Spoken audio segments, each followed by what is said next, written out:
Hello everyone, this is Sirisha and I host the Women, Career and Life podcast. Just like you, I've traversed varied paths, stumbled a little, picked myself up and learned a great deal on my journey. Many of us face similar questions, but we don't always get to have a conversation with our friends or peers. In this podcast, you will hear real stories that you can connect with on the challenges of navigating career and life. You must be wondering who I am.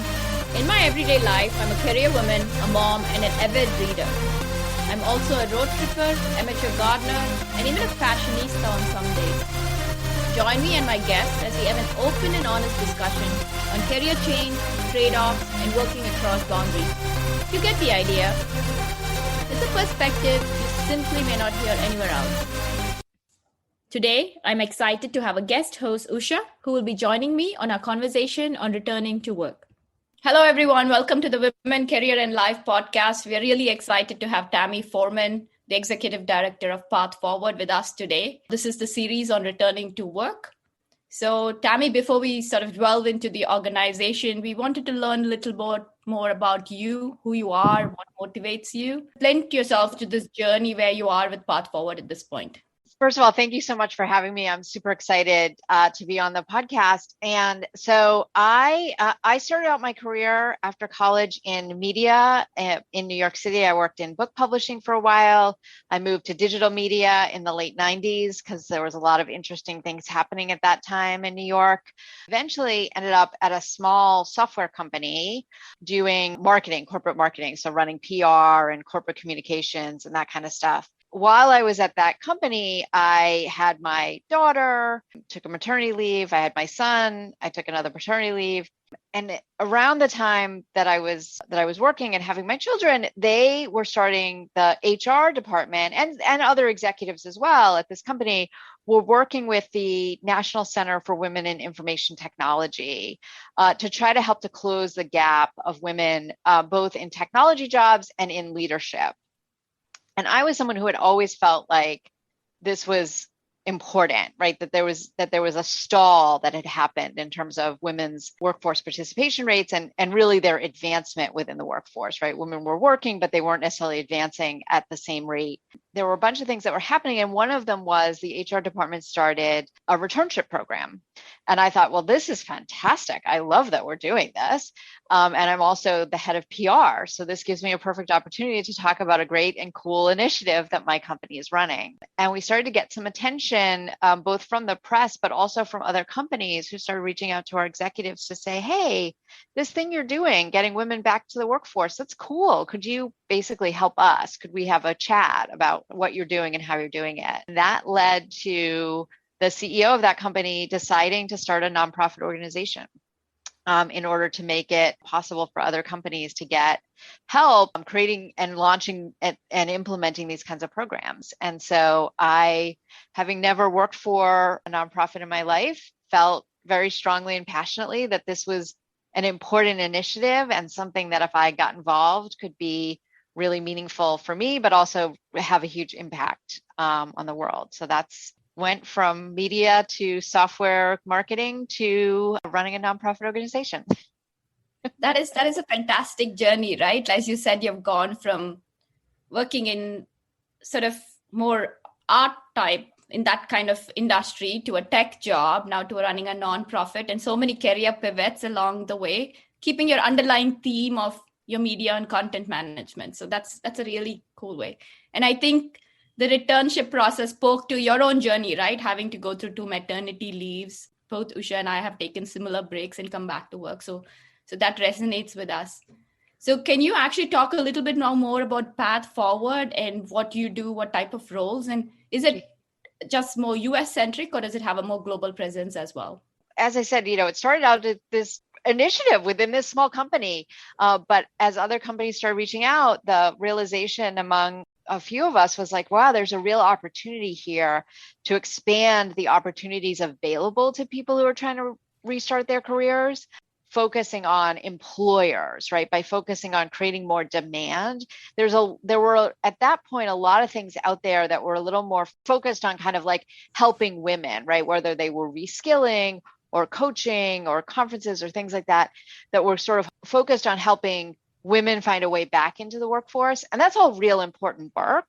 But we felt like there was an opportunity to focus on like, well, let's get employers to create more demand, right? Let's create more opportunities. So we've focused our efforts on finding employers who are open to this kind of program and this kind of talent, and then also making it easier for them. So helping their HR teams to set up the program, training their recruiters and their hiring managers on how to interview, how to review resumes, how to onboard someone into a returnship, how to manage them for 3 or 4, 6 months, however long the program is, and how to set them up to be successfully converted at the end if they do a great job and it's the right fit on both sides. So we felt like there was a real opportunity to get companies to do these programs and to do them well, right? To create really good, high quality programs. So that's what we do. We launched 5 years ago. We've now worked with about 85 companies. It'll be close to 100 by the end of the year of all sizes. So we started out with a lot of small to mid-sized tech companies, but as we grew and as we showed that this could have an impact and that companies could find great talent, we started to move up into bigger Fortune 500 companies. We've now worked with Walmart and Apple and Amazon and Facebook and all kinds of great companies that are running these programs. We worked with mostly tech companies. Tech companies, as everyone knows, have had an insatiable desire for talent over the last several years. COVID notwithstanding, their hiring needs have been high. So there's a lot of opportunity in that sector, which is, I think, one of the reasons why they're so eager to tap into any kinds of hiring programs that can help them with that. The tech sector has also been focused on diversity and particularly gender and balancing out their technical teams. But we've also, even as we've worked with many tech companies, we've worked with tech companies on a variety of roles. So certainly many companies are looking for female engineers, and we have worked with companies on hiring many female engineers, but also roles that are what we think of as tech adjacent, roles that are things like customer success, product management, project management, possibly even certain kinds of product marketing roles, things like that, where it's not a hands on the keyboard development job, but it requires some technical facility, understanding technical concepts and being able to work with technical materials. And then corporate jobs, right? Tech companies still need HR and they need finance and they need corporate marketing and branding and all those other things that every other company needs. So it's been across the board in terms of the jobs that people have hired returnees into. That's excellent. Actually, I know a few people in my own company and other friends who have gone through these returnship programs and come back to work. And it's a fantastic program. Like you said, yes, there's a sector that addresses women and for us to feel empowered to come back. But it's good that it's on the other side, there are corporations working actively to do this. And it gives the facility for both the person who is looking at the opportunity and the employer to evaluate each other and see if they're a good fit. So I think that is what adds to it, right? It's sort of a trial period for everyone to say, is this a fit? Because it's a challenge to return itself. The transition can be quite hard when you come back from the break. And I think I recently saw on your website that I think Amazon is putting together 1,000 returnships coming up. Yeah, they as well. Yeah, Amazon has really raised the bar on this types of programming, because I think it's one of those questions about can these programs scale? And I think we're starting to see that there's some companies that are starting to set higher goals, that are looking to bring in 100 people, 50 people. Obviously Amazon looking to bring in 1,000. It's great. I think it's all to the good and shows how valuable this workforce is. And it's also fascinating how the landscape has changed over the last, I want to say just 5-6 years. Because I remember when I took a break and I tried to get back into work, it was early 2015, late 2014 is when I started thinking. I saw some resources, and then quite honestly, I got back to work. I did not see as many returnship programs then. Now, when we were looking up to see what was out there, I was shocked at the amount of progress that's been made. So it's very, very encouraging. It's just awesome.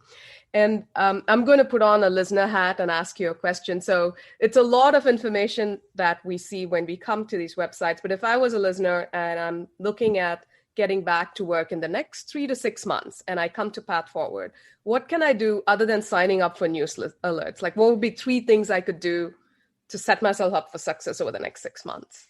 Yeah. So I always recommend, so yes, sign up for our newsletter for sure. And that's how we get information out about opportunities with our employers. And so that's kind of the mechanism we use. So, and there's also ways to navigate our site to find, jobs in your area, jobs in your discipline, jobs by company, right? So you can kind of really explore what those opportunities are.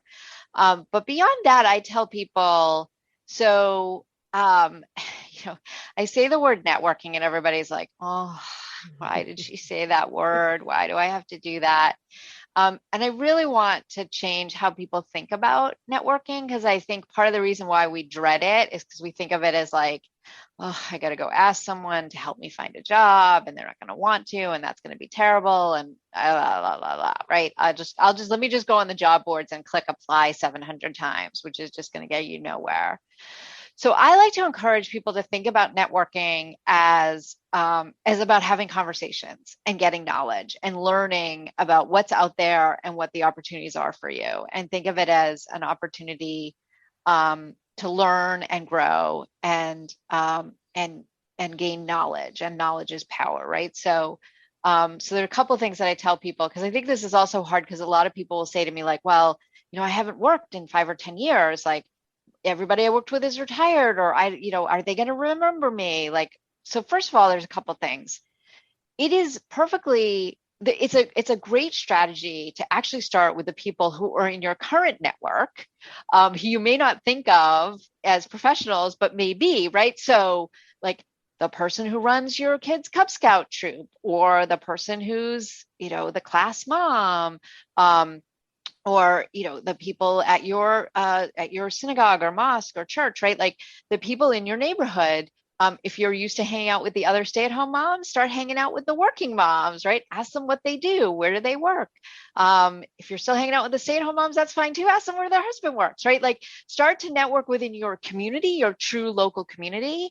And you'll be surprised to learn people have fascinating lives outside of the school run and the Cub Scout meetings. And so you can start there and work outwards, right? Like I think of it as concentric circles, like start with the people who are closest to you.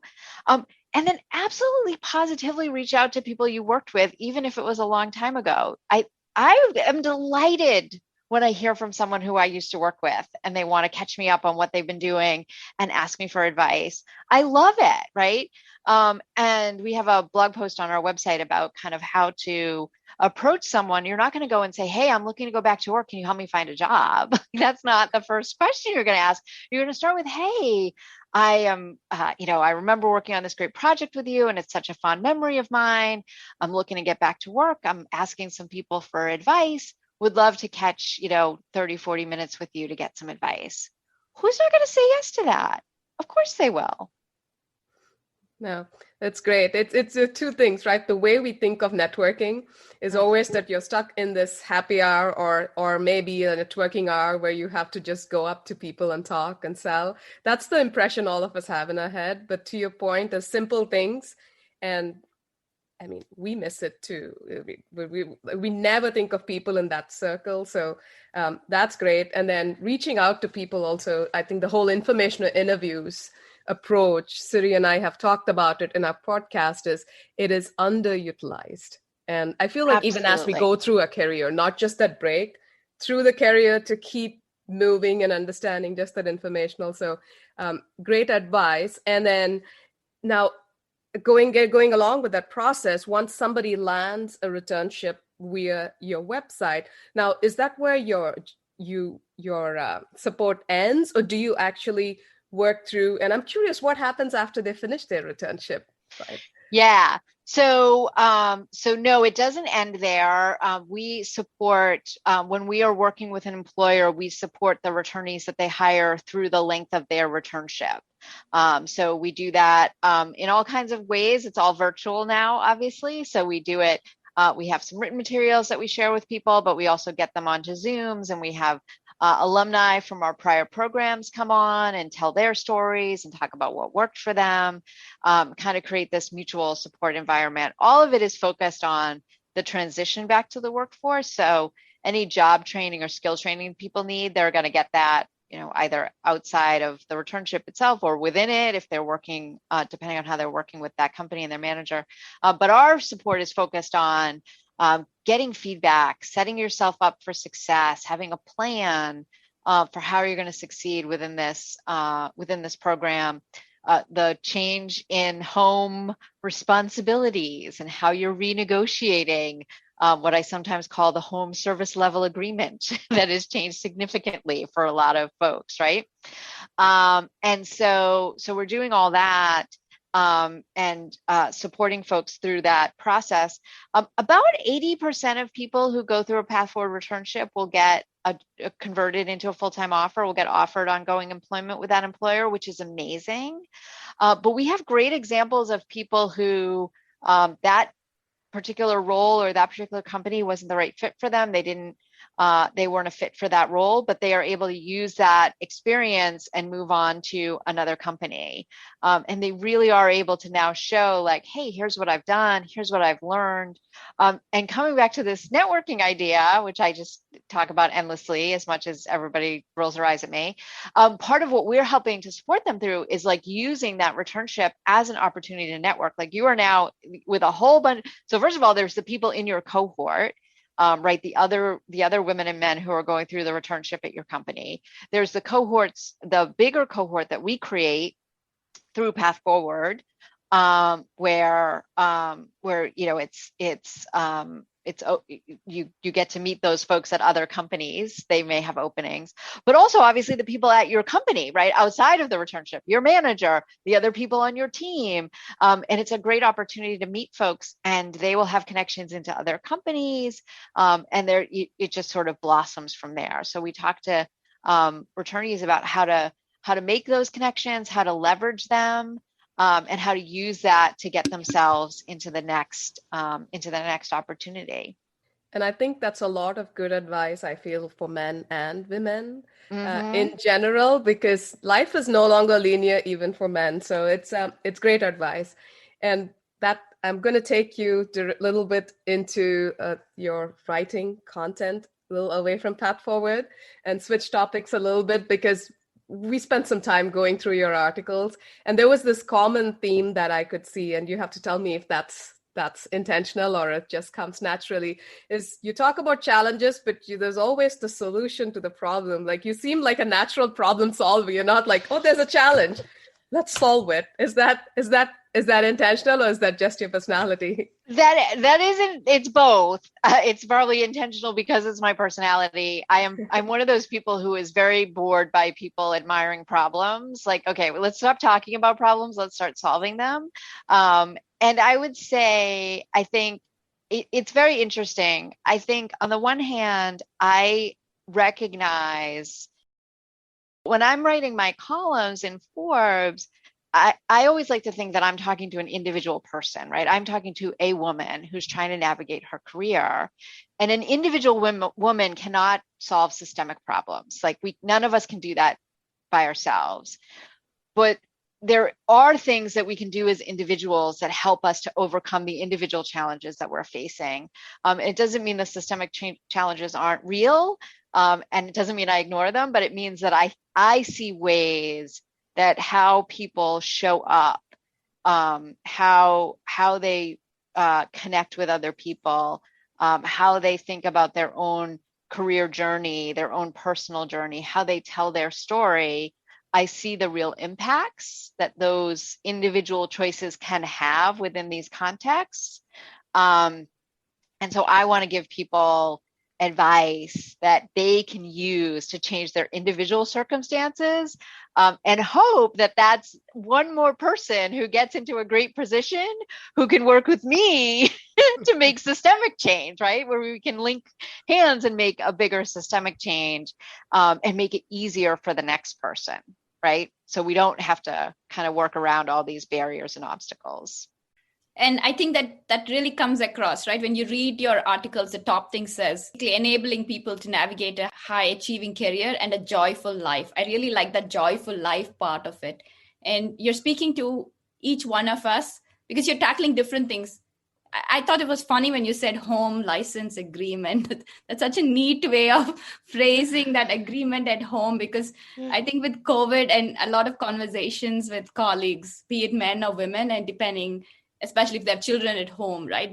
That different bars of children ages impacts their life right now in the circumstances it is. So it really is a conversation to be had, and it's a hard conversation, no doubt about it. Totally. And I think when you're talking about the systemic and the networking can be leveraged not just for your career, right? It's also looking to women and men for advice on just how do I look for resources to manage my schedule better, or can I do something different that sort of frees up that time and space we need, right? We cannot, how do you buy time? I think one of the things you talked about was other ways I can buy time to make my life a little less stressful. So what are those ways to do that, to get there? Yeah, I like to talk about some of the, as part of the support that we give to returnees, I like to talk about and get them talking about the different ways that they solve some of these problems. And one of the things I always say to people is like, look, you don't have to do it the way I'm doing it. Like everybody's got to figure out their own way, but I want to give you opportunities to think differently than you might have before, right? I want to give you permission to think about different ways that you could solve this problem, and think about different ways that you could give yourself the time and the space that you need to be a whole human being and to do all the amazing things that you want to do. And it's always interesting to me when I do a workshop and I'll say something, whatever, it doesn't matter. Like we send our laundry out because it's easier than somebody having to run down to the basement. And you know, you'll see kind of eyes go wide, like, oh, right. And that's a silly example because obviously lots of people think about stuff like that, but it's amazing people don't. Like, and, you know, I look at some people and I say, like, you know, how much could that cost compared to how much, right? Like you could potentially make if you were back in the workforce.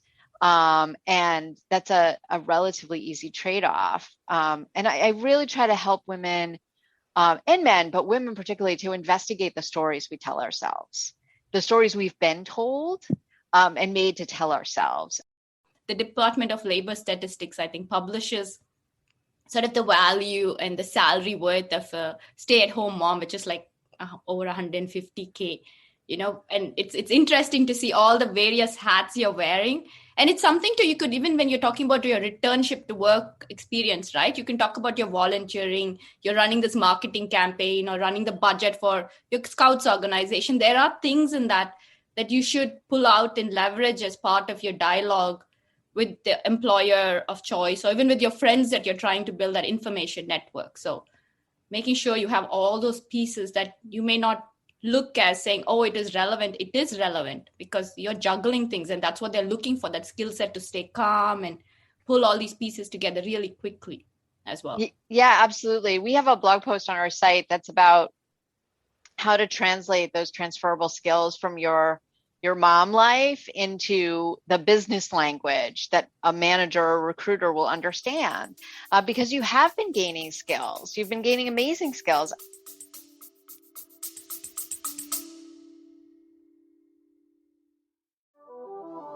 Don't forget to subscribe to my Substack newsletter. The links are in the show notes. If you're looking to partner with me for keynote speaking on women leadership, financial independence, or graduate school and beyond, check out my website and reach out to me. Stay tuned in and listen to the rest of the podcast. Thanks for listening. But I want to go back a little bit to, you were talking about the stories we tell ourselves. Mm. There's an article where you talk about taking the leap. How you have spoken with several leaders in these organizations that you work with, and how they wonder, sometimes they want to give a woman a promotion, but she may not be ready to take the leap because she has so many insecurities. I was wondering if you could talk a little bit about, in your own problem solver style, how frequently it happens, and also what we could do to unlearn some of the things we have learned. Yeah, it's interesting, right? I think we all have every strength can be a weakness and vice versa. So I think one thing, and there's a lot of studies on this, right? Like men are far more likely to take risks, and and again, on average, right? Everybody's an individual, but like there's lots of aggregated data on this, and women tend to be a little bit more cautious. And I always feel about these things that like it's a little bit of an act of balancing. Like there's some good things about the way a lot of women move through the world. Like it's not necessarily a bad thing to feel like you know what you're doing before you go do it, or to all those things. So I don't think it's a question of throwing caution to the wind, but I think there's a helpful story that women can tell, that they can remind themselves of times that they have done something that they weren't totally sure of, or where they had to figure it out as they went along, where they knew a little bit but not everything. And motherhood's a great example of that. One thing that struck me when you said about the conversation, you talk also about personal board of advisors, and this is something Usha and I talk about in our series on mentorship, is having a personal board of advisors. Career, it could be on finance, it's on life, it's on various, like 4 or 5 different areas, that it's good to have someone to have those discussions. And they don't have to be your peers. They could be people who are, say, 20 years your senior, 20 years your junior, so you get different perspectives. I was wondering if you have come across that in, be it your personal life or be it through Path Forward or any of your other conversations, even through Forbes Women articles. So if you can speak to that. Yeah. So you're going to let me talk about networking again, which I love, right? So this is networking, right? Like, and you don't have to go out and be like, will you be on my personal board of advisors? I don't think anyone actually does that. It's more about thinking about like, where are there gaps between what you know and have experienced and what you want to do, and who has a piece of knowledge that can help to fill in that gap. I think it's especially important for people in like relatively small organizations, although it can be true in any kind of organization. Like you may, if you're on a very small marketing team, for example, it may be hard for you to get advice from someone who's got more experience. So finding someone who works at a slightly bigger company, either in your same job or in the job above yours, like, hey, I have this question. I'm working on a campaign. I'd love to get some feedback. Here's the thing I always tell people about networking in general, which is it is important to remember that everyone loves to talk about themselves. It is everyone's single favorite subject is themselves. So like if you send an email to somebody and say, hey, I would love to hear about your career journey. Yes.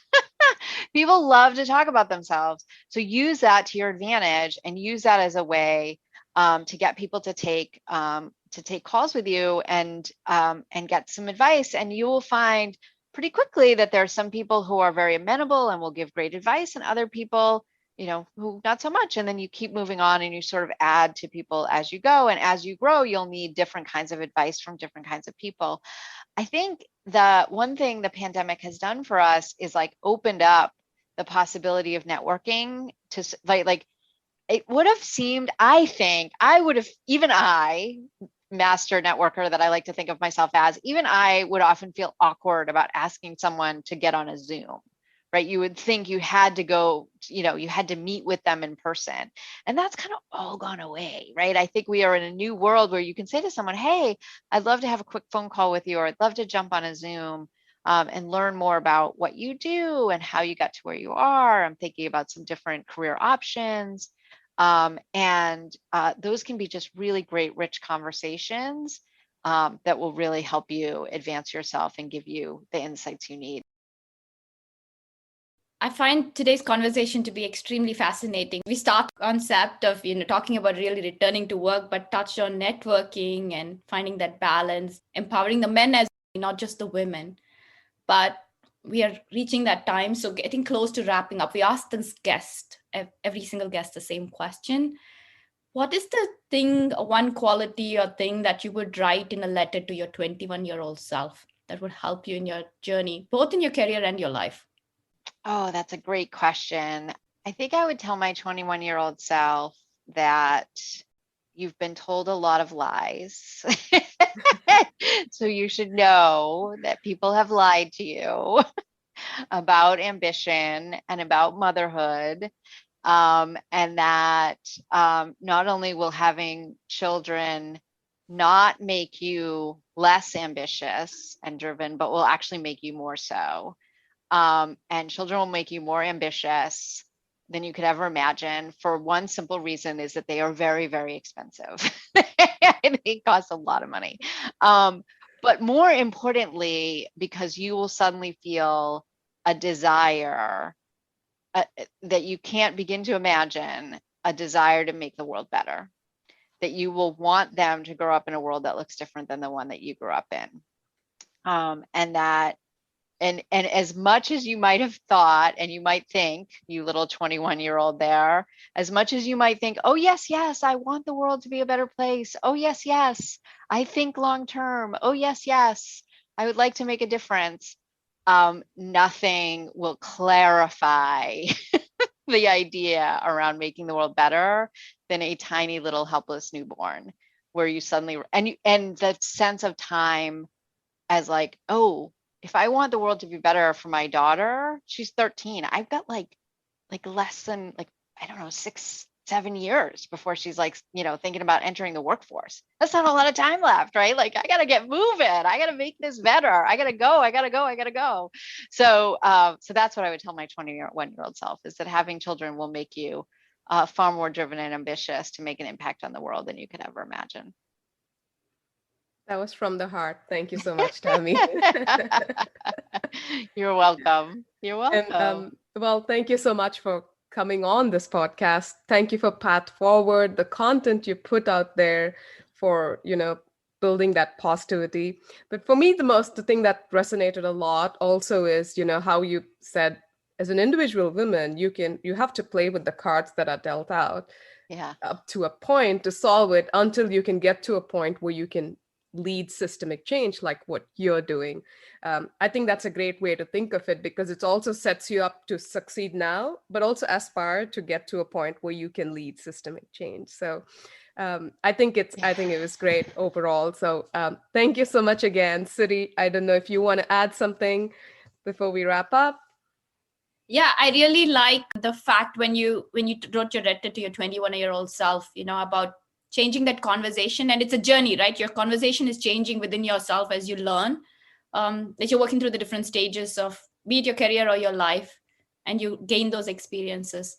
And I want to echo similar to Usha's thoughts on, you do what you can now and then broaden your scope. And we want to thank you so much. So thanks. Usha, thank you so much for having me on. Thanks for reaching out. This was delightful. I really loved it. I hope you enjoyed today's conversation on returning to work after a break. Tune in every other Wednesday to catch the next episode.